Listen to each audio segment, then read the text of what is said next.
Ladies Chica, shocking revelation na nag-iisang matini idol na si Donnie Pangilinan. Pampagkising sa tanghali. Ang balitang ito, mukhang handa na siyang magpakasal kasi lahat ng bukang bibig ng aktor ay kasalan. Ito nga ang chismes.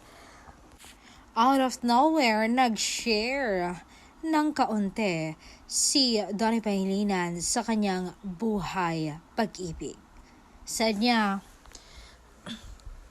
my grandparents were married for 60 years. So, isang araw, I asked my grandfather, what's the secret to loving the same woman for a lifetime? And sabi niya sa akin, he didn't love, he didn't say communication, he didn't say date nights. Sabi niya, he looked at my grandmother in the kitchen and said, you don't love the same woman. And that confused me. And he said, she changed every few words, and if you don't update the way you love her, you lose her. The woman I married at 22 wasn't the same woman at 30. Motherhood changed her, loss changed her, and time changed her.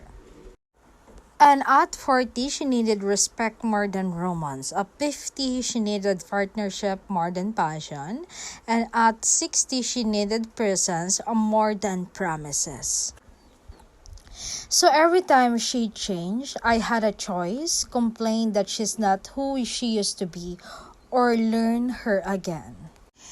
The biggest mistake men make is this: they fall in love once, then they stop paying attention. So loving a woman for a lifetime is deciding to stay curious about her. If you stop studying her, someone else eventually will. And saad pa niya, 60 years, not because it was easy, because he kept relearning her.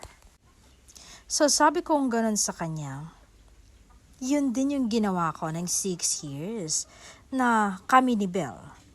She changed every few words. Time changed her. So I kept relearning her kasi kung hindi, mawawala siya sa akin. And now I know kung paano ko iha-handle pag ikinasal na kami.